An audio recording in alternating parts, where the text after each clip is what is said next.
A aula de hoje, como eu disse, é relativa a trauma torácico. Antes disso, deixa eu voltar aqui que eu preciso começar a gravar a aula, senão não vai dar certo. Vou começar a gravar a aula agora, tá, pessoal? Estou esperando o ok do programa, ela está gravando, ok, aula gravando, então, a partir desse momento, tá? Nós vamos iniciar, então, a aula de trauma torácico. Vamos ver aqui. Só queria, inicialmente, que vocês falassem para mim se está todo mundo vendo a tela de apresentação e a ponta do mouse. Sim. Tudo certo, né? Porque a gente vai usar o mouse para apontar muita coisa para vocês aí. Bom, então vamos lá. Ajeitar aqui um pouquinho. Trauma torácico, pessoal, é uma situação que vocês vão encontrar, assim, muito frequentemente quando você estiver né, em situações que vocês estão atendendo em emergência. Trauma torácico é um trauma extremamente relevante, né? Ele é o segundo mais frequente, ele só perde para o TCE, para o traumatismo cranioencefálico, né? E a mortalidade dele é extremamente alta. Cerca de 1/4 dos pacientes que têm trauma torácico vem a óbito. Então, é muito importante aprender a diagnosticar, através das imagens também, o trauma torácico. Quando a gente fala em pacientes politraumatizados, ou seja, que tem mais de um local com trauma no corpo, quase que metade dos pacientes tem o tórax envolvido nessa situação. Então, 40% dos pacientes têm trauma torácico nos pacientes, quando a gente considera os pacientes politraumatizados, ou seja, que tem mais de um local do corpo com trauma. Eu ouvi um som aqui no computador, acho que alguém está solicitando para entrar, eu vou ter que sair um pouquinho só para aceitar. Ok. Retornando aqui, em relação aos tipos de trauma torácico, nós temos 2 tipos de trauma torácico. Os contusos, que é quando a gente tem a pancada no tórax, né, o paciente leva uma pancada, mas não tem perfuração. Então, a integridade mecânica do tórax, ou seja, não tem nenhuma área de descontinuidade do tórax, da parede torácica, né? Então, é aquela famosa pancada no tórax, né? Então, esses são os traumas chamados contusos.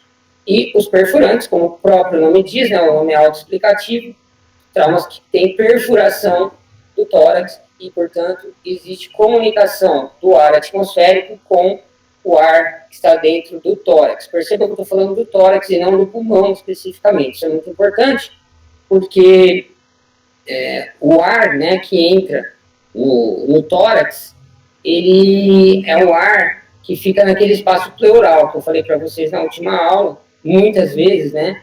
E esse espaço pleural é entre a pleura visceral e a pleura parietal.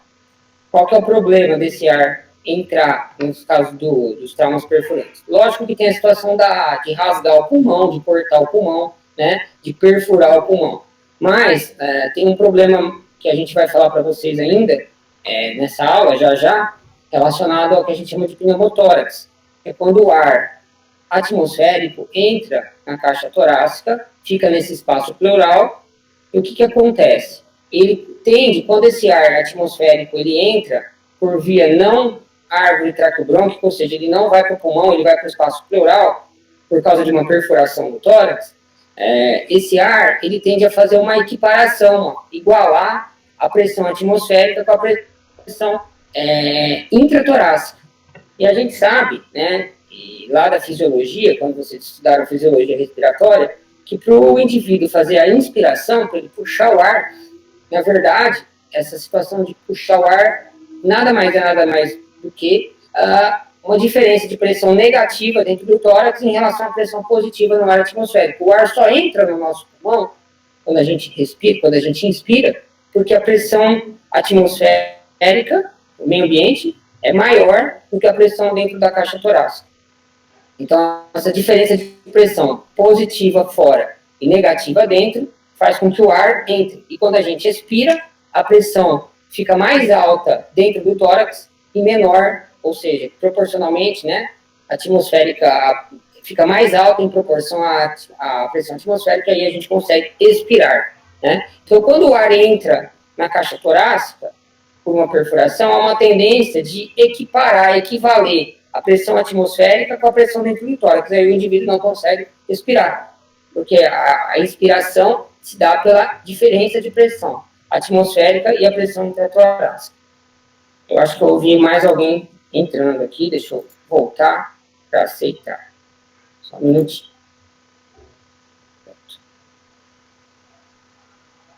Bom, dito isso, pessoal, a gente vai falar para vocês algumas situações de trauma torácico que são situações que são consideradas risco iminente para o paciente. O paciente que tem qualquer uma dessas situações que eu vou citar para vocês, são situações que o paciente tem um risco de morte muito rápido, assim, de morte que vai evoluir em 5, 10 minutos. Então, essas situações que eu vou citar para vocês, o pessoal que for fazer a aula para vocês na emergência, né, ou a aula de trauma torácico, sob o ponto de vista do médico intensivista, o médico plantonista de emergência, ele vai explicar para vocês a forma de ser diagnosticado esses tipos de situação sem precisar de radiografia. Até porque qualquer uma dessas situações que nós estamos aqui enumerando aqui para vocês, essas situações elas devem ser diagnosticadas de forma rápida para que o paciente possa ser tratado de forma rápida e, portanto, não morrer. Então, pneumotórax hipertensivo, pneumotórax aberto, hemotórax traumático, tórax instável e tamponamento cardíaco são situações que o paciente não deve ir para a sala de radiografia ou para a sala de tomografia. Eles têm que ser diagnosticados muitas vezes no próprio local do acidente e tratados lá mesmo, porque muitas vezes não dá tempo o paciente que está com qualquer uma dessas situações ser deslocado do local do acidente até a unidade de emergência para ser tratado lá. Então, essas situações, o pneumotórax hipertensivo, que é quando existe uma pressão atmosférica muito grande dentro do tórax do paciente, né, impedindo que o pulmão se expanda de uma forma muito aguda, muito rápida, isso aí tem que ser tratado de forma, como a gente acabou de falar, de forma rápida. Pneumotórax aberto, que é quando existe uma perfuração muito grande, né, um orifício, um buraco muito grande no tórax. Então, esse pneumotórax tem que ser tratado de forma rápida também, porque senão a pressão atmosférica vai igualar com a pressão dentro da caixa torácica, o paciente não vai ter força para fazer a inspiração. O hemotórax traumático, que seria equivalente a um derrame pleural, que a gente falou na aula passada, só que em vez de ser líquido usual, né, transsudato ou exsudato, é o sangue, por causa da pancada, por causa de rompimento de vasos, acaba acumulando sangue no espaço pleural, e isso também tem que ser tratado de forma rápida. O tórax instável é quando existem múltiplas fraturas de costela, e essas fraturas de costelas fazem com que o tórax perca a capacidade, vamos dizer assim, física mesmo, de se manter num processo de inspiração homogêneo. Quando o paciente enche o peito de ar, se as costelas estão íntegras, o peito enche de forma homogênea, e depois, na expiração, ele reduz de forma homogênea também. Com o tórax instável, múltiplas fraturas de costela, é como se um lado do tórax ficasse todo instável mesmo, irregular, né, não consegue fazer uma respiração única, então ele fica todo, perde um pouco da mecânica, da mecânica da inspiração e da expiração. Isso por conta de múltiplas fraturas de arcos costais. E o tamponamento cardíaco é o acúmulo de sangue no espaço pericárdico, fazendo uma constrição, não deixando com que o coração faça a sístole e diástole de uma forma importante. Deixa eu só autorizar aqui, acho que chegou mais gente na sala virtual aqui. Pronto. Então, essas situações, a gente falou, são situações que devem ser tratadas de forma rápida, né, para que o paciente não venha a óbito de forma rápida. Então, todas essas aí, a gente não vai abordar de uma forma incisiva, porque esses pacientes, eles não devem nem chegar na sala de radiografia, eles devem ser diagnosticados no local do trauma, ou indo para o hospital, né, e devem ser tratados muitas vezes antes de chegar no hospital. Isso aí tudo, como eu disse para vocês, o pessoal da cirurgia torácica, o pessoal da parte de emergência vai ensinar vocês, no momento oportuno, a ser feito o diagnóstico, né, de uma forma clínica. Uma coisa muito importante, pessoal, que a gente tem que sempre relembrar, toda vez que fala de trauma, seja torácico, qualquer tipo de trauma,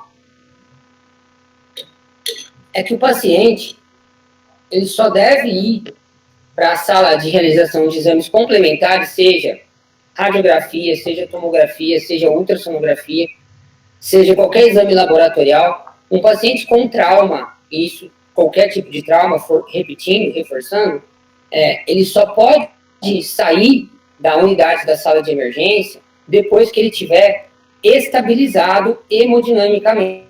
Isso significa frequência cardíaca e pressão arterial estáveis, tá? O paciente não pode sair da sala de emergência para fazer uma radiografia, para fazer uma tomografia, qualquer tipo de exame, ele não pode sair se não tiver com a pressão arterial, com a PA dele, com a frequência cardíaca estabilizada. Isso por quê? Porque ele pode ter uma parada no caminho para a sala de radiografia, por exemplo, ou ter uma parada dentro da sala de radiografia, uma parada cardiorrespiratória. E lá na sala de radiografia não é um local adequado para reverter isso, né? Então, qualquer tipo de exame complementar só pode ser feito depois que o paciente estiver estabilizado hemodinamicamente.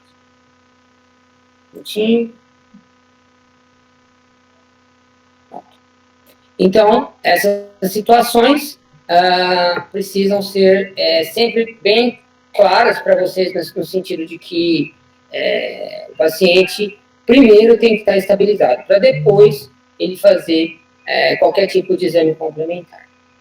Tudo bem até aqui, pessoal? Tranquilo? Vamos começar a mostrar as imagens para vocês. Então, nesse ponto de imagem, eu acho que foi até bom a gente fazer essa aula por aqui, porque a resolução no computador é melhor do que a resolução na projeção. Então, a gente vai conseguir mostrar com mais detalhes para vocês. Toda vez que a gente está diante de um paciente com trauma torácico, falando especificamente do trauma torácico, a gente pode fazer um paralelo com o que o pessoal da emergência faz no ATLS, que é aquele ABCDE que tem no ATLS. A gente vai fazer um ABCDE também para radiografia de tórax. Isso para ficar para facilitar para vocês na hora de lembrar o que tem que ser avaliado num paciente com trauma torácico numa radiografia de tórax. Então, aqui a gente faz também ABCDE, só que aqui vão ser dois As, ABCDE, ok? Primeiro A falando relativo ao ar. O ar nas vias aéreas e ar extrapulmonar. Então, nós vamos falar exatamente do que a gente estava falando inicialmente aqui, que é o pneumotórax, que é o ar dentro da caixa torácica, mas fora dos pulmões. Pneumomediastino, que é o ar na região mediastinal. Pneumopericárdio, que é o ar dentro do espaço cardíaco, né, do espaço pericárdico mesmo, entre o pericárdio e o miocárdio. Pneumoperitônio, que dá para ver na radiografia de tórax, que é o ar dentro do abdômen, né, o ar intraabdominal. E o enfisema subcutâneo, que é o ar, como o próprio nome diz, na região subcutânea. Tudo isso dá para ver na radiografia, alguns de uma forma mais nítida, outros de uma forma bem difícil de ser vista. Nós vamos mostrar tudo para vocês, mas lembrem-se, né, de algumas coisas que a gente vai falar. Primeiro, que vocês estão vendo pela primeira vez a radiografia de uma forma mais incisiva, né, de uma forma mais específica. Então, a gente vai alertar vocês em muitas situações, dar algumas dicas sobre como não cair em algumas armadilhas, mas isso tudo também depende muito do feeling, da experiência que a pessoa tem dentro da emergência já. Então, por isso que vocês fazem um estágio prático depois, né, para pegar um pouco da experiência dos professores que estão lá na emergência, para poder entender isso um pouco melhor. Mas, de qualquer forma, a gente vai começar a apresentar para vocês as patologias que podem surgir com trauma torácico. O primeiro deles é o pneumotórax. O pneumotórax, como a gente disse para vocês, é o ar que está dentro da caixa torácica, porém fora do pulmão. Normalmente, por uma perfuração no pulmão do paciente. Isso normalmente é o que acontece. Então, aqui a gente está vendo uma criança, né, que tem pneumotórax bilateral. Eu vou pegar aqui, vou usar o recurso do lápis para mostrar para vocês, para que vocês possam ver de uma forma mais fácil, né? Pelo menos tentar mostrar para vocês. O pulmão do paciente, considerando o lado direito aqui, ó, ele está nessa área aqui. Sendo um traçado. O pulmão está aqui. Toda essa parte aqui, ó, mais radiotransparente, mais pretinha, toda essa parte aqui, e aqui do lado esquerdo também a gente tem pulmão aqui, e aqui, ó, toda essa área que eu estou riscando é pneumotórax. É ar dentro da caixa torácica, porém fora do pulmão. E qual que é o problema disso aí? O problema disso aí é que esse ar fora da caixa torácica vai fazer com que, ou vai impedir que o pulmão se expanda, né? Que o pulmão se insufle na inspiração. E, obviamente, se o pulmão não se insufla, não chega ar. E se não chega ar, não tem a hematose, a troca de O2 e CO2. Ok? Então, isso é um pneumotórax bem clássico, bem típico. A gente vê o ar no espaço ou na região torácica, porém fora do pulmão. E normalmente isso acontece por causa de alguma perfuração no tórax. Lembrando que esse ar, ele fica, portanto, no espaço pleural, entre a pleura parietal e a pleura visceral. Lembre-se que eu falei para vocês na aula, que a pleura visceral está grudada no pulmão e a pleura parietal grudada na caixa torácica. O espaço entre elas é mínimo e quando entra ar nesse espaço, esse ar, ele, de uma certa forma, ele empurra o pulmão, ele comprime o pulmão e impede, então, que o pulmão se insufle, que o pulmão se encha novamente. Não sei porquê esse paciente especificamente não foi drenado o tórax dele. O tórax dele não foi drenado. O que aconteceu? Em 2 dias, o tórax dele, o pneumotórax dele evoluiu para um pneumotórax hipertensivo, que é uma situação de risco de vida. O pulmão dele continua aqui, ó. Só que a quantidade de ar fora do pulmão e dentro da caixa torácica aumentou de uma forma muito importante a ponto de jogar o diafragma para baixo, ou seja, abaular o diafragma, empurrar o diafragma para baixo e empurrar o mediastino para o lado contralateral. Perceba que as estruturas mediastinais do paciente estão desviadas para a esquerda.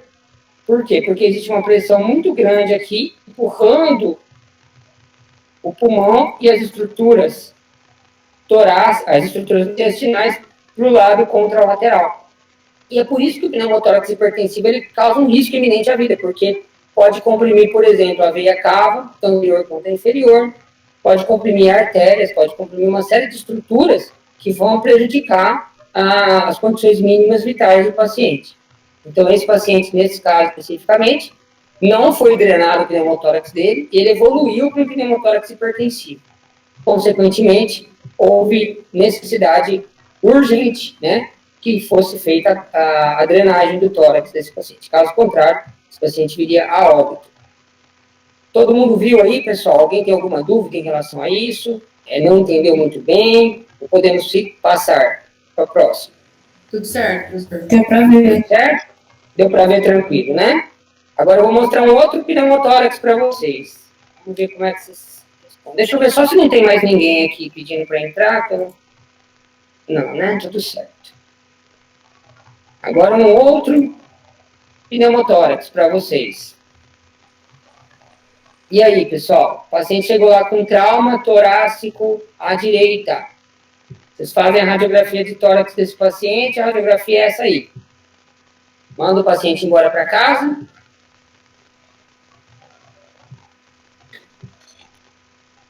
É essa aqui que aparece para a gente no pronto-socorro, não é aquela facinho que eu mostrei para vocês. Se bem que na prova, se eu cobrar, eu vou cobrar mais facinho. Acho que entrou alguém agora.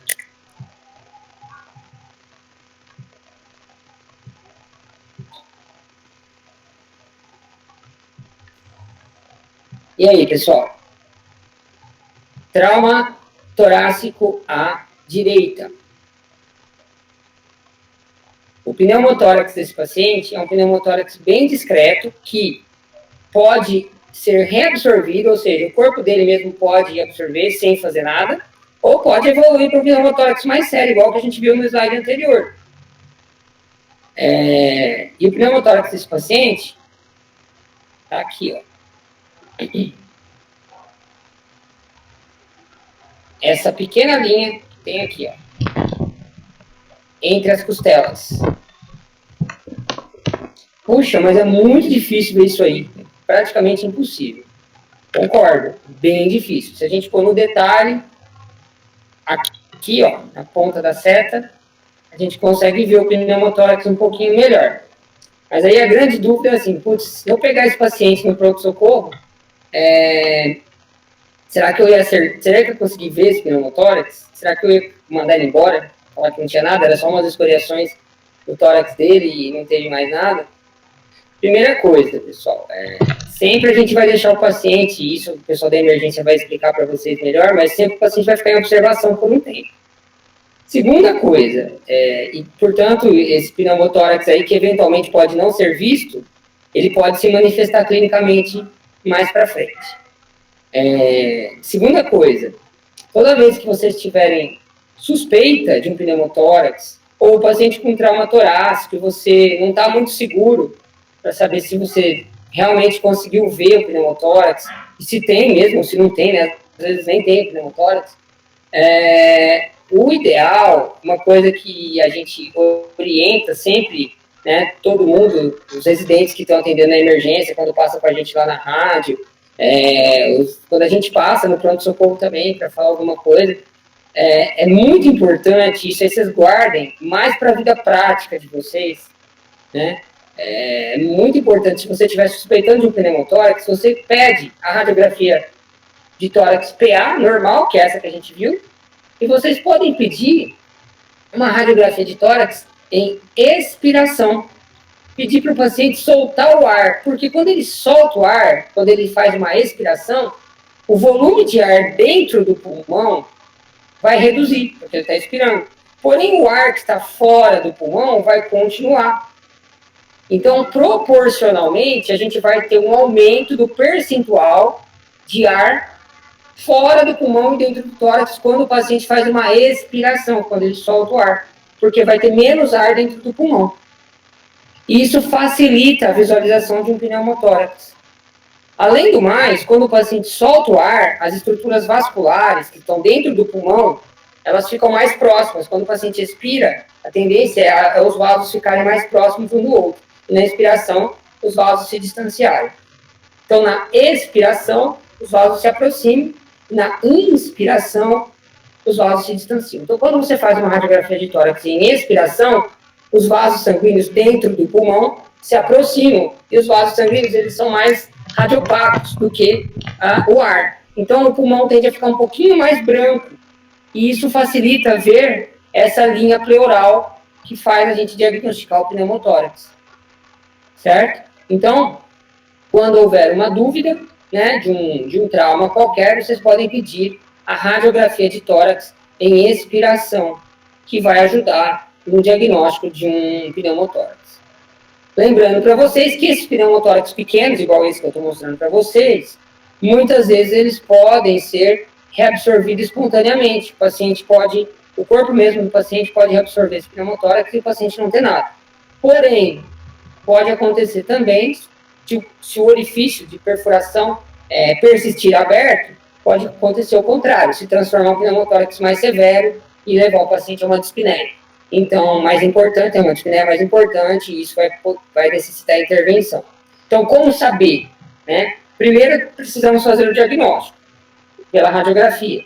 Segundo, deixar o paciente em observação, isso já é a conduta do pessoal do pronto-socorro, né? Mas vai ter que deixar o paciente em observação por um tempo, para poder liberar ele mais para frente, para ver se ele não desenvolve nenhuma situação de dispneia, e se ele desenvolver isso aí, ou dor torácica, por exemplo, e aí isso aí vai precisar ser investigado novamente, através do exame de imagem. Ok? Então, é muito importante a observação, manter o paciente com observação clínica, não deixar ele embora muito rápido. E o diagnóstico, como eu disse para vocês, muitas vezes vai passar por uma radiografia de tórax em inspiração e em expiração. Ins e expiração. Ok? Alguma dúvida? Seguindo, então, vamos falar para outros tipos de problema relacionados ao ar fora das estruturas torácicas. Aqui mostrando para vocês uma situação de pneumomediastino e de enfisema subcutâneo, que são situações menos frequentes, principalmente pneumomediastino, porém a gente precisa lembrar que elas existem. Então aqui, radiografia de tórax em PA também, mostrando uma pequena lâmina de ar contornando o botão aórtico, o arco aórtico aqui, ó. Então essa linha radiotransparente, essa pequena linha que eu vou circular aqui para vocês, com lápis, essa pequena área aqui é essa linha pretinha circundando o botão aórtico, refere a pneumomediastino. E isso se deve muitas vezes por alguma perfuração traqueobrônquica. Alguma perfuração traqueobrônquica leva o ar para a região mediastinal. Isso aí normalmente, pneumomediastino pequeno como esse, é tratado de forma expectante, ou seja, de forma conservadora. Ninguém vai colocar um dreno no mediastino do paciente, né? Normalmente isso aí é tratado com o paciente em observação, a tendência é que o corpo reabsorva. Porém, se não acontecer isso, a forma de tratar esse pneumomediastino é descobrir o local onde houve a perfuração e fazer a rafia desse local. Muitas vezes isso acontece só com cirurgia aberta, né? Então, precisa ser avaliado com muita calma, né? Isso vai, o sintoma do paciente com pneumomediastino é dor torácica e dispneia, tá? Então, precisa ser avaliado com muita calma e com muito cuidado. Muitas vezes, esse pneumomediastino pode não ser visto na radiografia de tórax, tá, pessoal? E aí, eventualmente, o médico assistente, o médico que está atendendo esse paciente, vai pedir uma tomografia, porque o paciente está com dispneia, dor torácica, e ninguém descobre o motivo, né? E esse pneumomediastino pode ser visto somente, algumas vezes, né? Somente pela tomografia computadorizada. Então, é uma situação que precisa ser pensado, né? Quando o paciente tem um trauma torácico também, e você não identificou nenhum pneumotórax no paciente, nada diferente, tá? O enfisema subcutâneo é facilmente diagnosticado clinicamente. É só colocar a mão no paciente, na região do tórax, ou em qualquer região do paciente que tem enfisema subcutâneo, porque isso pode acontecer muito também por infecção por bactéria anaeróbica. Então, quando tem a celulite, né, que a gente fala em inflamação do tecido celular subcutâneo, né, a infecção por bactéria anaeróbica, muito comum em paciente diabético, por exemplo, a gente percebe a região crepitando. Você coloca a mão sobre a pele do paciente e aperta. É como se você estivesse apertando uma esponja cheia de sabão ou de detergente. Se aperta, você sente crepitar na ponta dos dedos essa região. Então, tudo isso que vocês estão vendo aqui, ó, essas linhas pretas, aqui, ó, todas essas linhas pretas aqui, ó, é ar no tecido subcutâneo. E isso, na radiografia, aparece dessa forma, mas não precisa de radiografia para fazer o diagnóstico. Lembrar que isso aí é só um sinal indireto que houve uma perfuração em algum outro local, né? E que, quando aparece o enfisema subcutâneo, você precisa necessariamente descartar, procurar com toda a sua atenção se não tem um pneumotórax ou um pneumomediastino nesse paciente. Tá? Então, o enfisema subcutâneo é um indício que houve perfuração torácica em algum ponto. Tá? Então, é muito importante que vocês lembrem-se disso. O diagnóstico do enfisema subcutâneo não precisa ser pela radiografia, basta colocar o dedo, palpar, pôr a mão no paciente que vai sentir crepitar. Pessoal, alguém viu alguma coisa diferente nessa radiografia? Além disso que eu já mostrei. Um alfinete? Tem um alfinete aqui, né? Ó. Isso aqui não é porque o paciente engoliu um alfinete não é porque está dentro do coração dele também. Isso aqui é o seguinte, é uma paciente do sexo feminino, tá vendo a marca da mama aqui, ó, a silhueta mamária dela aqui, né? Então, para realização de radiografia, o técnico, ele pede para o paciente tirar o sutiã, para não ficar aqueles ferrinhos do sutiã marcando e aparecendo na radiografia. O que acontece? Então, para o paciente não ficar com as mamas expostas dentro da sala, é dado um avental para ela. Coloca um avental, né? Esse avental, obviamente, é fechado. Acontece que esse técnico, especificamente, ele tirou a marquinha de ferro do sutiã e pôs a marca de ferro de um alfinete para fechar o avental que essa paciente estava, né? Então, ele cometeu um erro, porque esses aventais, normalmente, eles são amarrados. Tem uma fita, você amarra, né, atrás, só que provavelmente esse avental estava sem amarra e ele pôs um alfinete para fechar o tórax, fechar o avental que está envolvendo o tórax dessa paciente, né? Então, isso aqui não é nada demais, tá? Isso é um erro técnico do técnico de radiologia que fez o exame, porém, só para mostrar para vocês que esse alfinete aí, ele, apesar de estar projetando-se na região cardíaca, ele está nas costas da paciente, fechando o avental que ela utilizou para se tampar para fazer a radiografia de tórax. Mais alguma coisa nessa radiografia? Tem mais uma coisa. Do lado direito.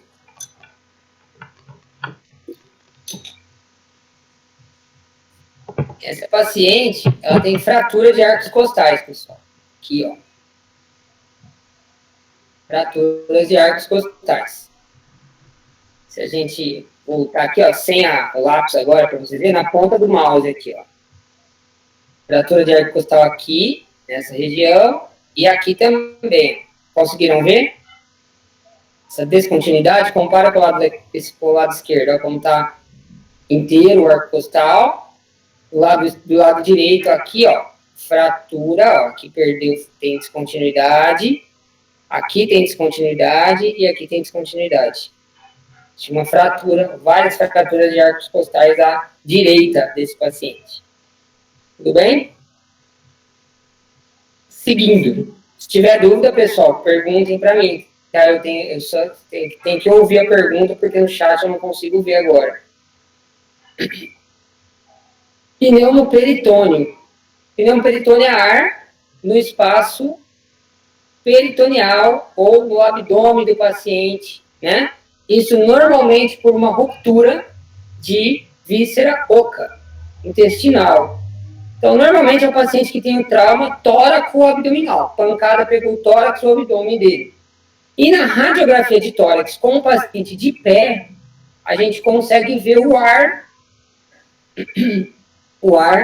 embaixo do diafragma. Aqui no caso, entre o fígado e o diafragma do paciente. Mostrando que existe um pneumoperitônio. Lembrando que toda vez que tem pneumoperitônio, o paciente tem que ir para a cirurgia. Tem que ir para a cirurgia para descobrir onde está perfurado, para que possa ser feita a rafia, a sutura dessa região que está perfurada. Normalmente é a alça intestinal que acontece isso. Normalmente é a alça intestinal que solta o ar dentro do abdômen do paciente. Do lado direito a gente tem o pneumoperitônio, do lado esquerdo tem esse ar aqui, ó, mas esse ar é normal, que é a da bolha gástrica. Tá? Ah, Edgar, mas se tiver um pneumoperitônio e o ar estiver do lado esquerdo, como que a gente vai ver isso? Então, normalmente vocês vão ver uma lâmina de ar igual essa, embaixo do diafragma, e depois a bolha gástrica. Vocês vão ver duas bolhas, né, duas áreas com ar. Vou marcar aqui com lápis, é como se vocês tivessem o ar aqui, né, dessa aqui. Vamos jogar essa imagem para cá. Então, teria a lâmina de ar do pneumoperitônio e a bolha gástrica, também radiotransparente, nessa região, né? Então, você teria duas bolhas de ar. Uma que é normal, a gente falando do lado esquerdo, né? Repetindo, falando desse lado aqui. Uma normal e a lâmina de ar embaixo do diafragma. Ah, Edgar, mas e se não conseguir ver isso? Como é que faz? A gente tem algum outro jeito para tentar ver esse problema? Tem sim. É só colocar o paciente com decúbito lateral para o lado que você quer ver, agora para cima. Por quê? Porque o ar vai subir. Então, você está suspeitando de um pneumoperitônio à esquerda, você põe o paciente de decúbito lateral com o lado direito para baixo, porque se tiver ar fora da região, fora do pulmão, desculpa, do pulmão, fora do intestino desse paciente, esse ar ele vai ficar nessa região aqui, ó, quando o paciente deitar de lado. Vai ficar uma lâmina de ar nessa região. Então, você sempre põe, no caso do derrame pleural no tórax, o lado para baixo é o lado que você quer ver, porque o líquido desce. No pneumoperitônio, você põe o lado que você quer ver para cima, porque o ar sobe, certo? Então, você pode fazer um decúbito lateral para poder avaliar melhor se existe ar fora das vísceras ocas do paciente no abdômen, ok? E uma outra situação é o pneumopericárdio, que é o ar dentro do espaço pericárdico. Normalmente por uma perfuração também da árvore traqueobronquial. Então aqui a gente está vendo o contorno do coração, miocárdio. E aqui, ó, essa área radiotransparente, que eu vou delinear aqui, é ar no espaço pericárdico. Isso é o pneumopericárdio. Então, toda essa área que eu estou marcando aqui é patológica, é ar que não deveria estar aqui. Qual que é o problema desse ar aqui? O mesmo problema que o ar causa sobre o pulmão, do pneumotórax. Ele vai fazer uma pressão sobre o coração e essa pressão vai impedir que o coração do paciente se encha de sangue na diástole. Quando o coração parou a sístole, né, ele tem um momento de relaxamento, que é a diástole, para que haja entrada de sangue. Acontece que esse momento de relaxamento não vai existir porque o ar de um pneumopericárdio está pressionando o coração do paciente, impedindo com que esse coração se encha de sangue. Então, isso aí tem que ser tratado, porque pode levar ao óbito do paciente também. Eu, particularmente, nunca vi ao vivo, assim, um pneumopericárdio, só vi em livros, igual eu estou mostrando aqui para vocês. É uma situação extremamente rara, mas algum de vocês, eventualmente, pode se deparar com essa situação. Lembrar, então, que quando vocês virem uma área muito radiotransparente envolvendo o coração, como está aqui mostrado, lembrar da possibilidade de pneumopericárdio. Isso tem que ser drenado também com uma agulha, né? Isso aí é a conduta, o pessoal da emergência, da cirurgia, vai explicar para vocês, mas tem que ser drenado, porque senão vai levar o paciente a óbito também. Alguma dúvida sobre os pneumos aqui que a gente falou? Pneumotórax, pneumomediastino, pneumopericárdio, pneumoperitônio e enfisema subcutâneo? Tudo certo, professor. Vamos seguir, então. Vamos falar agora. O outro A desse é A, B, C, D, E, né? O segundo A é de avaliação da aorta. Então, quando o paciente tem um trauma torácico, pode haver ruptura traumática da aorta. Isso acontece principalmente nas pancadas do tórax, que fazem com que o coração na pancada gire sobre o próprio eixo. E quando ele gira, ele lacera a aorta. E normalmente é rompida na porção descendente. Então, essa ruptura ela pode ser total ou pode ser parcial. A ruptura total, deixa eu só ver uma coisa, acho que eu vi.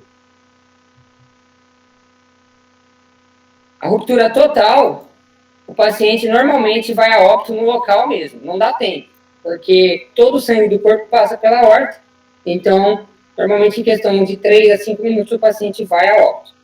A ruptura parcial, o paciente pode ter uma chance de sobreviver. O que seria uma ruptura parcial? É uma ruptura que lesionasse mais ou menos 180, 90 graus ou 180 graus da luz da aorta, né? Então, teria uma rachadura ali que pegasse menos de 360 graus, que seria a ruptura completa da aorta, né? E aí esse paciente pode chegar, né, na emergência, né?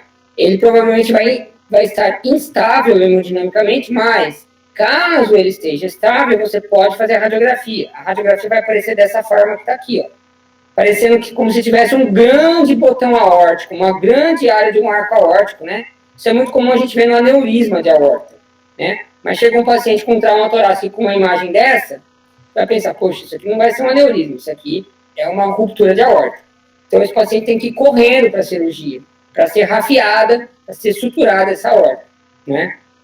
Então, se chegar um paciente sem trauma torácico com essa imagem, você vai pensar que é um aneurisma de aorta. Mas se chega a gente com trauma torácico, com essa mesma imagem que a gente está mostrando aqui para vocês, vocês têm que pensar numa possível ruptura da aorta. Então, o que seria o diagnóstico? Seria observar o botão aórtico, né? Aquele primeiro arco da aorta, né? Que a gente vê na radiografia normal, num tamanho muito acentuado, num tamanho muito aumentado, conforme está marcado aqui para vocês. Essa área toda aqui. Ó. Isso aqui é um aneurisma de aorta, apareceria dessa forma também, mas no paciente com trauma, a gente pensa em ruptura da aorta. Então, esse paciente tem que ir correndo, se tratar, tem que ir correndo para a cirurgia, porque senão ele vai a óbito também, e não em 5 minutos, mas pode ir a óbito em, sei lá, 1 hora, mais ou menos. Aqui mostrando para vocês a situação Professor, do líquido. Oi, pois não. Nessa imagem que você mostrou antes, Aqui. parece que tem uma letrinha. Tem, aqui, ó. Que Isso seria? aqui, não, isso aqui é alguma marcação que eles colocaram que está fora do paciente. Se você olhar aqui também, ó, aqui no cantinho tem umas também aqui, tá vendo? Tem umas áreas, umas argolinhas aqui, ó, também. Isso está na pele do paciente, alguma marcação que eles colocaram. Eu não sei se é algum colete que está aí, né? Alguma coisa, mas está fora do tórax, está por cima. Isso aqui está na pele do paciente, tá? Especificamente, tem aqui, ó, e aqui, ó, né? Mas é alguma coisa que está fora, é alguma coisa relacionada à correria do trauma, né? Para fazer logo a radiografia, eles não colocaram. Pode ser algum colete, alguma coisa, aqueles coletes que os pacientes colocam para quando são transportados, né? E, enfim, alguma coisa nesse sentido aí. Nada muito relevante, assim, do ponto de vista de diagnóstico, tá? Tudo bem? Vamos lá, então.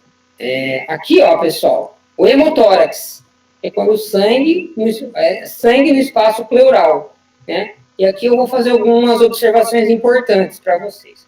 O sangue no espaço pleural, ele se comporta igualzinho o líquido, qualquer líquido no espaço pleural. Então, ele vai ter a linha de Demoiselle. Se vocês observarem aquela parábola que a gente falou para vocês na última aula, na aula de tórax 2, aqui a linha de Demoiselle, ela está mais curva, né? Ela está uma parábola mais fechada, porque tudo isso que vocês estão vendo aqui, ó, essa área branca total aqui é sangue dentro do tórax ou dentro do espaço pleural do paciente. Então, é um hemotórax. Isso aqui, Edgar, como é que você sabe que é um hemotórax? Por que não é um derrame pleural normal? Novamente, porque a gente precisa da história do paciente. É um paciente que teve trauma torácico do lado direito. Com o pulmão desse jeito, a gente vai pensar com linha de Demoiselle, vai pensar em hemotórax. Agora, se for um paciente que não teve trauma torácico, está com uma situação de pneumonia, ou está com uma situação de uma neoplasia pulmonar, ou de uma insuficiência cardíaca, aí a gente vai falar, não é um hemotórax, é um derrame pleural por conta de uma patologia do pulmão, né? Então, como a gente falou para vocês, tudo depende da história. Mas, o que eu queria chamar a atenção de vocês é uma outra coisa que é muito importante. Vocês estão percebendo que esse pulmão está praticamente branco, né? Só tem esse espacinho aqui que está radiotransparente. Então, esse hemitórax direito dele, esse lado direito dele, tá, que a gente chama de pulmão opaco. Seria opaco total se tivesse todo branco, tá? Mas vamos considerar essa possibilidade. Pulmão opaco unilateral.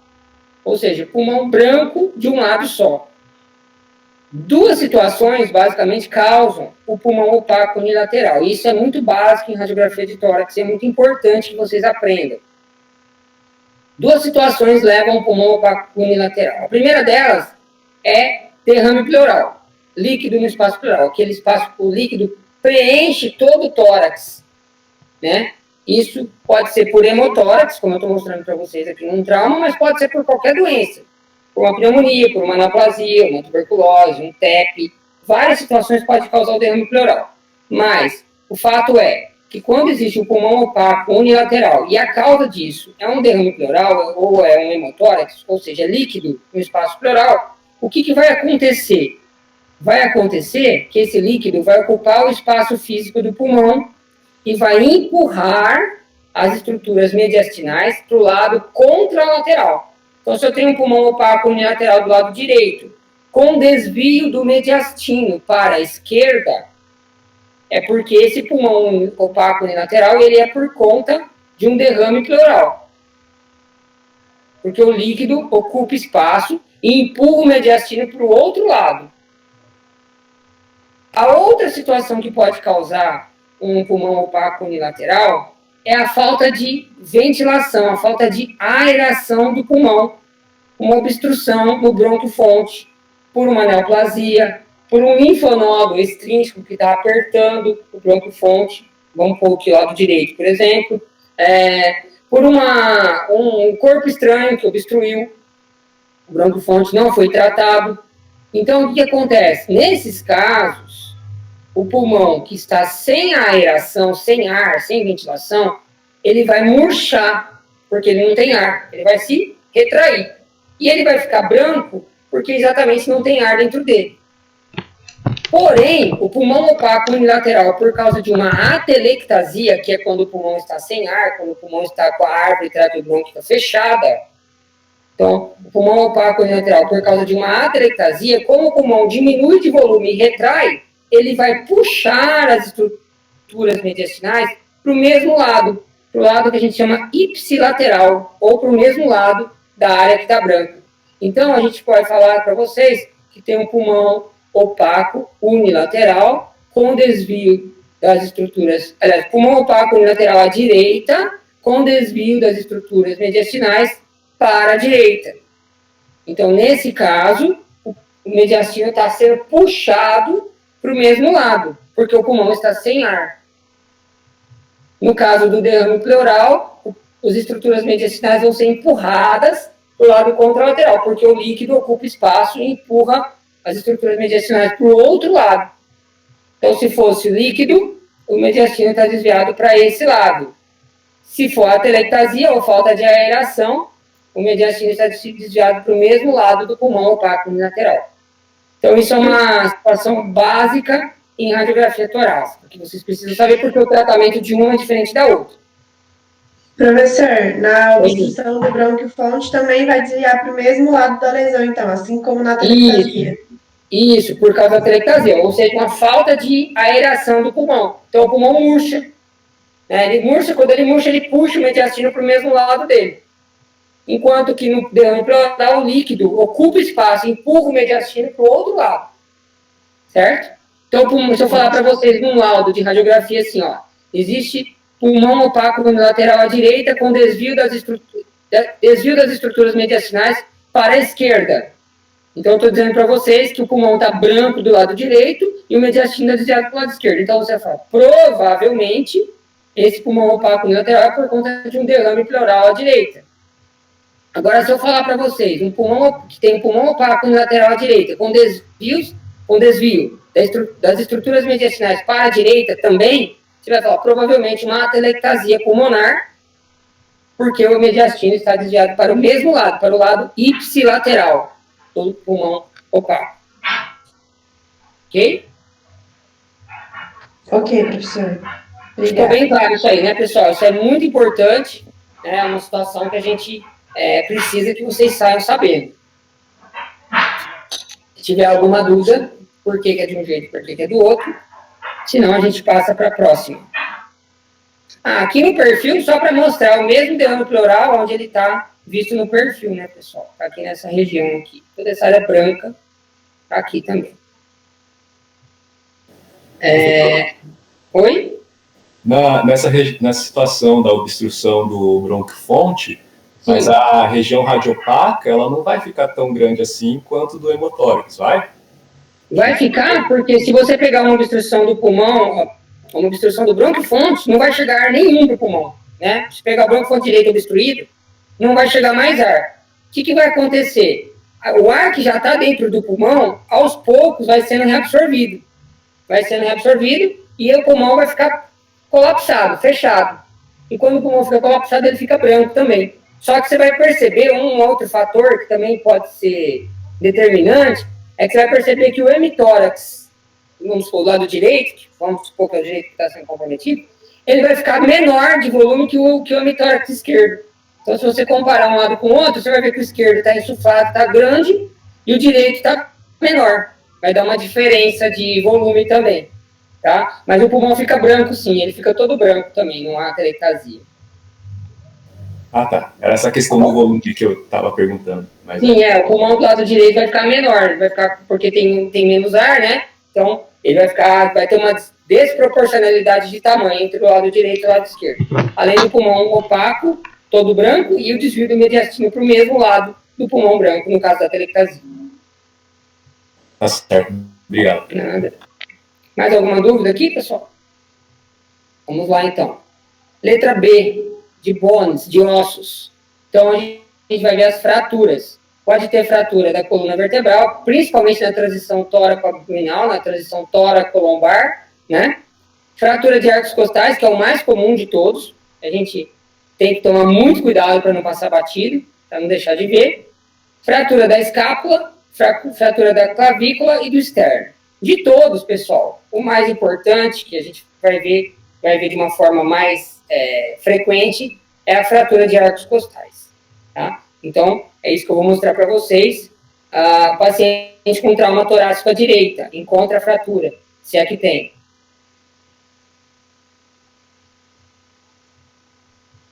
Está num lugar bem difícil de ver, né? Nessa radiografia de tórax em PA. Tem um degrauzinho, deixa eu pegar aqui. Um degrauzinho do arco costal aqui, ó. E outro aqui. Menos intenso. Vou pôr no detalhe para vocês verem com mais facilidade. Aqui, de novo, ó. Degrauzinho aqui, ó. E o outro está menos visível aqui nessa região. Ah, Edgar, como é que eu faço? Eu voltar para... Opa. Como é que eu faço, Edgar? Eu não vou conseguir ver isso aqui, não. Isso aqui vai passar batido para mim. Eu não vou ver de jeito nenhum isso aqui. Bom, eu falei para vocês na primeira aula que existe uma incidência radiológica específica para avaliação de arcos costais, né? Que é a incidência oblíqua para arcos costais. Então, toda vez que o paciente tem um trauma torácico, está com dor na região, do lado direito, do lado esquerdo, enfim, lá que ele bateu, você pode pedir a radiografia de tórax PA em expiração para ver se tem pneumotórax pequeno, que a gente mostrou para vocês alguns slides anteriores, e você pode pedir a oblíqua, a radiografia oblíqua de arcos costais, para ver de uma forma mais nítida a fratura dos arcos costais, tá? Normalmente, pessoal, não tem uma conduta muito agressiva na fratura de arcos costais, a não ser uma conduta expectante, e explicar para o paciente que ele tem que tomar cuidado, né, com essa região. Mas não dá para você engessar o tórax do paciente igual numa fratura de braço, sei lá, uma fratura de úmero, né, fratura de rádio, enfim, de outros ossos longos. Então não dá para engessar. Então, normalmente a conduta nesses casos é mais analgesia mesmo e uma orientação para o paciente. Às vezes passa uma faixa, né, para diminuir um pouco a mobilização, mas o fato é que não tem como você engessar, né, de uma forma efetiva os arcos costais. Então, tome muito cuidado com os traumas torácicos para que não se passe batido, né, não se deixe de ver, principalmente o pneumotórax pequeno, que é aquele que eu mostrei para vocês, e a fratura de arcos costais.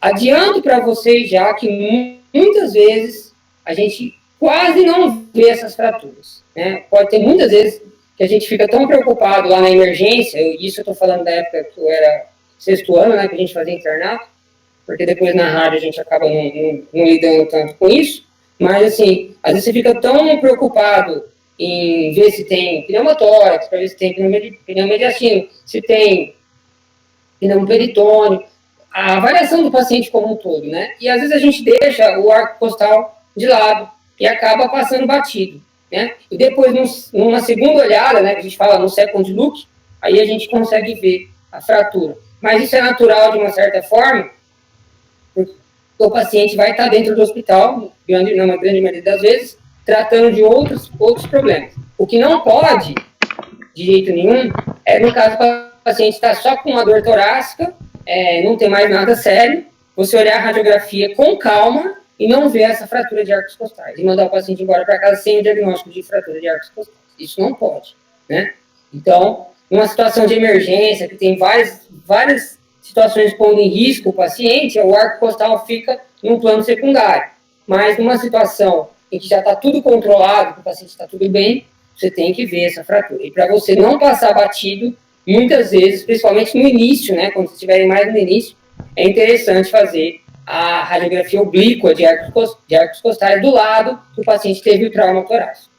Ok? Isso muitas vezes é muito importante para que não se deixe de fazer o diagnóstico. Mas adianto para vocês também que é uma situação difícil. Muitas vezes se passa batido nas fraturas de arcos costais, deixa de se ver. Tá? Então, tentem não entrar nessa estatística, tentem olhar com muito cuidado o arco costal dos pacientes. Ok? Seguindo. Tem a letra C, né? Então, A, B, C. C de catéteres, de colocação de tubos. Então, isso serve tanto para o trauma torácico quanto para os pacientes na UTI, né? Na unidade de terapia intensiva. A gente faz a radiografia, muitas vezes, para ver se o dreno torácico está colocado numa posição correta, se a cânula endotraqueal do paciente entubado, se ela está no local correto, se o catéter de monitorização venosa central está no local correto. Às vezes a gente consegue também, a gente faz também a radiografia para ver se a sonda nasogástrica ou nasoentérica, né, dependendo do tipo de sonda, está também bem posicionada, para que não haja colocação de sonda seletiva, né? Às vezes a gente tenta colocar sonda no paciente, em vez de ir para a região esofágica, a sonda vai para a traqueia e a gente sonda, entre aspas, o pulmão do paciente. Acontece algumas vezes, tá? Então a radiografia de tórax serve para ver isso também. Embora se consiga ver isso clinicamente também, basta você colocar o esteto, né, na região gástrica do paciente e jogar um pouco de ar na sonda, que você vai perceber se o ar está chegando no estômago ou não. Mas dá para fazer isso também pela radiografia de tórax também do paciente.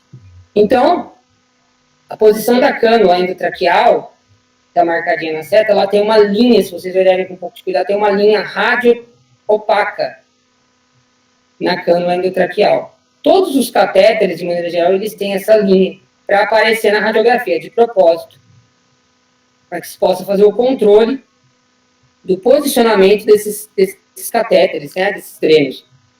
Então, a cânula endotraqueal, ela deve estar mais ou menos a 3 centímetros da carina. Então, a extremidade da cânula está aqui nesse ponto. E a carina, se olharem com bastante cuidado, ela está aqui, ó. Bifurcação da traqueia. Ela está nessa região. Então, essa distância da cânula até a carina tem que ser em média de 3 centímetros. 3 a 4 centímetros. Isso por quê? Porque quando se intuba um paciente, você tem que insuflar um balonete dentro da traqueia dele. Esse balonete serve exatamente para a cânula endotraqueal não ficar dançando, entre aspas, né, subindo e descendo na traqueia do paciente, para ela ficar fixa num lugar só. E também para tampar, né, eventualmente a cânula não pega toda a luz da traqueia, então quando você insufla o balão, ela tampa e bloqueia, né, qualquer passagem de ar na lateral da cânula dentro da traqueia também. Então, essa cânula tem que estar a 3, 4 centímetros, por quê? Porque nesse local é seguro você insuflar o balão e não lesionar cordas vocais do paciente. Porque se essa cânula estiver numa posição diferente, você pode, na hora que insufla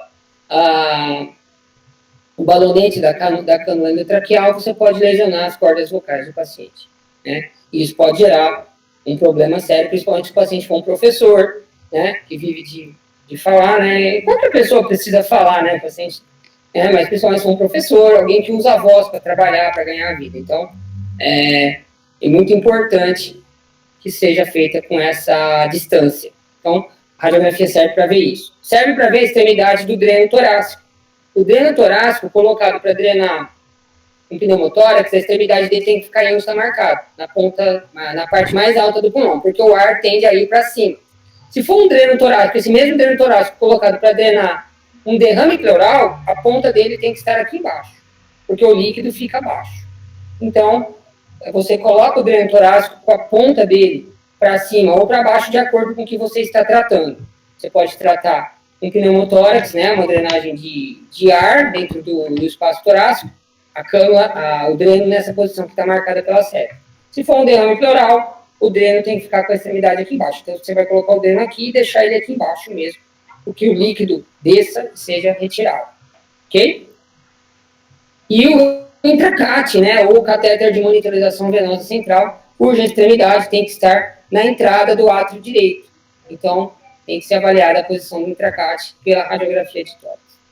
Além desses catéteres, tem a situação que a gente falou para vocês da sonda nasogástrica ou nasoentérica, que tem a extremidade também radiopaca, a extremidade é de metal, e aí a gente consegue ver se a posição dela está certa no estômago ou na primeira porção do duodeno, dependendo do tipo de sonda que está sendo usada. Ok? Então, a radiografia serve para isso também. Lembrando que isso aqui é uma situação comum também na unidade de terapia intensiva, na UTI. Também a gente vê esse tipo de coisa. Ok? O que é isso aqui, ó, pessoal? Já que ninguém perguntou. O que é isso aqui, ó? Tem um aqui também. O que é isso? Isso aí são polos de monitorização cardíaca. Tem outro aqui também. Que estão na pele do paciente. Então, são aquelas ventosas que se coloca, né, para a derivação do ecocardio, do eletrocardio, melhor dizendo, do eletrocardiograma de um paciente. Então, são as ventosas que se coloca que fica vendo o monitor ali, o eletro do paciente, o tempo inteiro, né, no paciente que está sendo monitorizado. Tá bom? Seguindo, letra D, de ruptura do diafragma. As pancadas que acontecem na região tóraco-abdominal podem lesionar o diafragma. E isso acontece por quê? Porque o diafragma divide um ambiente com pressão negativa, que é o tórax, né, que está com a pressão negativa para que haja a inspiração, de um ambiente que está com pressão positiva, que é o abdômen. Então, se houver um furinho ali no diafragma por causa de um trauma, uma perfuração, ou por causa de uma contusão, tem uma lesão ali, mesmo que pequena, do diafragma, o que vai acontecer? Vai haver uma comunicação de um espaço torácico que puxa as estruturas para dentro dele, de um espaço abdominal que joga as estruturas para fora. Então, é tudo que um quer e que o outro quer. O abdômen quer jogar as estruturas para fora e o tórax quer puxar estruturas para dentro. Então, esse furinho, que às vezes tem 1, 2 milímetros, ao longo de 5, 10 anos, ele vai aumentando de tamanho, vai aumentando, vai ficando grande, e aí começa a se passar estruturas do abdômen para dentro do tórax, fazendo uma herniação diafragmática. E essa herniação diafragmática, por causa traumática, ela acontece, como eu disse para vocês, 5, 10 anos depois do trauma. Então, o paciente às vezes nem lembra que teve trauma, né? E o que vai acontecer? Vai haver projeção de intestino, de gordura abdominal, de fígado ou de baço, rim, para dentro do tórax. E isso prejudica, obviamente, a insuflação pulmonar. Então, dependendo do grau, do tamanho da hérnia, o paciente vai começar a ter falta de ar e dor torácica. Porque as estruturas não vão deixar, essas estruturas abdominais que estão passando pelo orifício do diafragma e atingindo o tórax, não vão deixar que o pulmão se encha de ar novamente. Então, nesses casos, acontece a herniação diafragmática e isso pode levar a problemas para o paciente. Uma ruptura traumática de diafragma aguda vai aparecer dessa forma, aparece como se fosse uma área de consolidação, né? Uma área de opacidade na base do pulmão, aqui do lado esquerdo. O perfil é muito importante, porque a gente já vê, ó, a bolha gástrica projetando dentro do espaço torácico. Então, tá aqui, ó, e aqui o diafragma faz isso. Tá vendo aqui o diafragma faz isso, ó. E a gente vê ar do estômago dentro do tórax do paciente. Lembrando para vocês que isso acontece em perfurações diafragmáticas grandes, né? Acontece na hora. Mas a grande maioria, que são perfurações pequenas, isso vai acontecer 5, 10 anos depois do trauma. Então, quando vocês viram um paciente com hérnia diafragmática, vocês podem perguntar aqui, 90% das vezes, ó, senhora, a senhora teve trauma no tórax há algum tempo atrás, teve algum acidente, Ah, tive. Há 15 anos atrás eu caí de moto e bati a região do lado direito, ou do lado esquerdo, enfim. E aí você vai ver a hérnia acontecendo muito tempo depois. Tá? Então, essa ruptura do diafragma aparece dessa forma aí na radiografia. E por último, né, do nosso A, B, C, D, E, estamos mostrando aqui para vocês a ruptura diafragmática, efusões ou hemotórax, que é o que a gente já mostrou para vocês, né? Então, eu vou mostrar uma radiografia para vocês de tórax, um paciente que teve um trauma torácico à direita. E aí, pessoal? Viram alguma coisa de diferente? Batendo o olho assim, o que chama atenção nessa radiografia? Além da cardiomegalia, né? Que ele tem um coração grande, né? A diferença entre a linha da base dos pulmões. A altura, né? Da base pulmonar direita e a altura da base pulmonar esquerda, né? Olha só. Vou seta aqui. Olha só. A base pulmonar direita está bem alta e a base pulmonar esquerda mais baixa, né? Então existe uma... Se a gente traçar aqui, ó. Se a gente traçar uma linha, mais ou menos, né? Que não ficou muito reta, mas enfim. Existe uma altura, uma diferença muito grande entre a base pulmonar esquerda e a base pulmonar direita. Isso aí indica, pessoal, indica que provavelmente existe um derrame pleural do lado direito. E o líquido, ele está na base do pulmão. A gente chama esse tipo de derrame pleural subpulmonar. Ou seja, o pulmão, ele fica flutuando em cima do líquido que está nessa região, que está embaixo.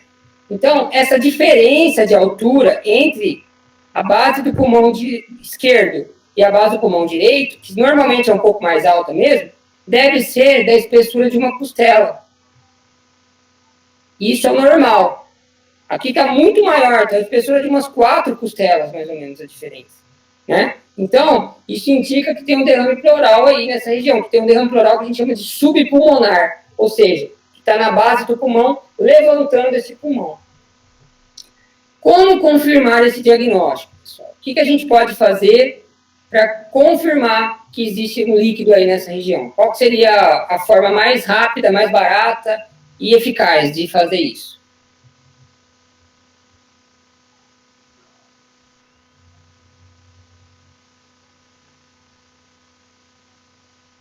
Se a gente fizer o decúbito lateral, põe esse paciente em laurel, né? Decúbito lateral com o lado direito para baixo. Na hora que a gente põe o lado direito para baixo, olha só o líquido, como ele escorre. Ó, isso tudo aqui é o líquido. Aqui faz uma cisura, o líquido entra na cisura pulmonar, o líquido aqui, ó. Então, tudo isso é líquido, é esse mesmo líquido que está aqui, ó. A gente só pôs o paciente deitado de lado, e aí esse líquido escorreu. Então, a gente faz o decúbito lateral com o lado, no caso, direito, que é o lado que a gente está suspeitando, para baixo. E o líquido vai escorrer, ele vai ficar espalhado, né, na lateral do tórax, e a gente confirma, portanto, que é um derrame pleural. Quais seriam outras formas de fechar esse diagnóstico do líquido do derrame pleural, pessoal? Com o exame de imagem. Poderia ser pedido uma ultrassonografia, que dá para ver também o espaço pleural com líquido. Lembrando que a ultrassonografia não vê onde tem ar, não vai conseguir ver o pulmão, mas o líquido no espaço pleural a ultrassonografia consegue ver. Ou uma tomografia, que seria para você dar um tiro de canhão para acertar um mosquito, né? Você pode resolver com a radiografia, você pedir uma tomografia que tem 300 vezes mais radiação que uma radiografia, mas é outra possibilidade, tá bom? Isso aí tem que ser diagnosticado porque esses pacientes precisam fazer a toracocentese, para fazer a drenagem desse líquido, né, para que o pulmão volte a insuflar de forma homogênea e normal. Tudo bem, pessoal?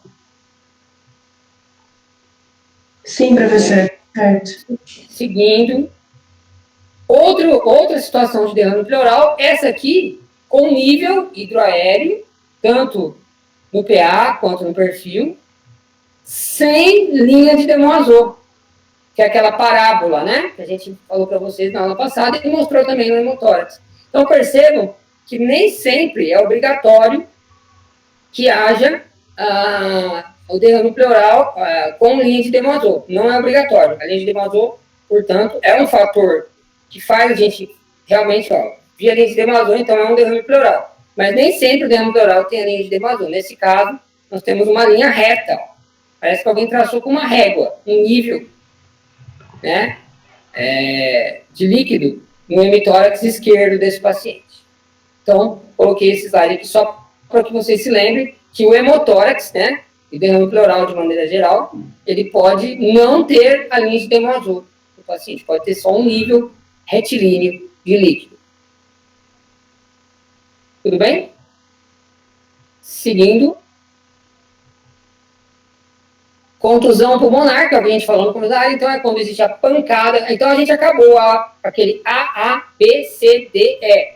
São as coisas mais emergenciais, ou os itens, né, mais emergenciais que devem ser visualizados, que devem ser preocupados, né, deve ter uma atenção especial do médico que está na emergência.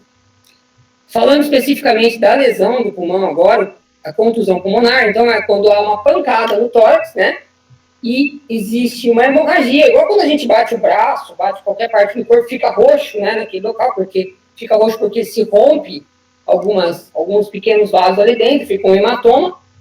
A contusão pulmonar é como se fosse, entre aspas, um hematoma intraparenquimatoso, o sangue dentro do parênquima pulmonar. Então, estouram algumas estruturas vasculares na pancada e o sangue se espalha em uma área específica do pulmão, né?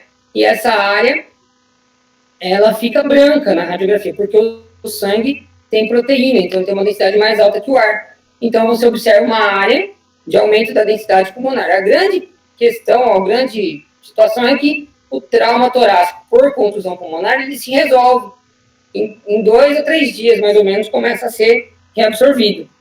Então, esse sangue, o paciente bateu a região torácica, você já viu que se não tem pneumotórax, não tem ruptura de aorta, não tem nenhuma lesão óssea, ou você não precisou colocar catéter nenhum no paciente, não tem nada no diafragma, não tem nada de efusão, nem derrame pleural, nada, você vai ver no paciente uma situação dessa aqui, ó. Uma opacidade, nesse caso extensa, até com um broncograma aéreo, ó, tem broncograma aéreo aqui. Ó, aqui tem broncograma aéreo. Aqui também. Tem vários pequenos broncogramas aéreos aqui, ó, né? Enfim, você vai ver, aqui tem outro, mais nítido um pouquinho. Enfim, você vai ver uma opacidade do lado que o paciente teve pancada. Você vai falar, poxa, isso é uma contusão pulmonar. Vai resolver em 2 a 3 dias, o corpo mesmo vai reabsorver. Isso é sangue que se espalhou no parênquima pulmonar, mas que vai ser reabsorvido, né? Mas se eu chegar para vocês e falar que é um paciente que está com tosse, febre, cefaleia, né, expectoração, né, e essa imagem, não é uma contusão, é uma pneumonia. Então, tudo depende muito da história, tá? Precisa da história do paciente para poder ser feita o diagnóstico correto, a interpretação correta da imagem, certo?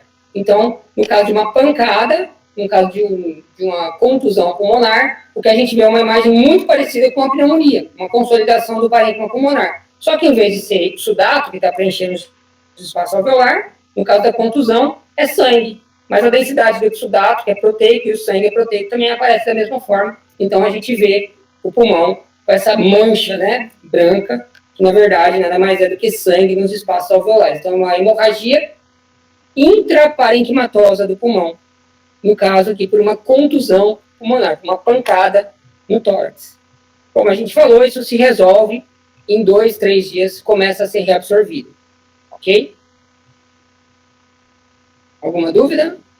Vamos para os últimos slides.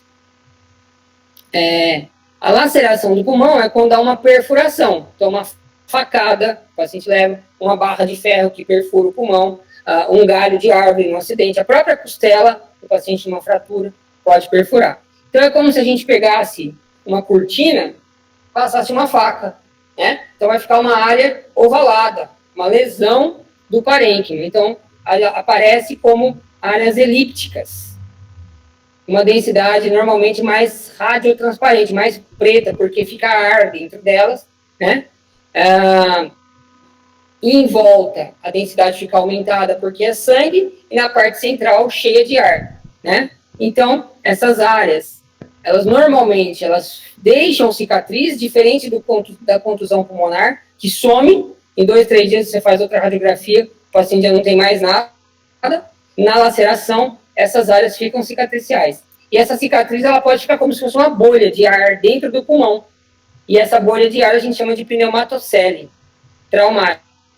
Então, é uma bolha de ar dentro do pulmão por causa de uma perfuração pulmonar. Então, nesses casos, a gente chama de pneumatocele traumática. Não é todo mundo com laceração pulmonar que tem a pneumatocele traumática. Tudo depende muito do tamanho da lesão.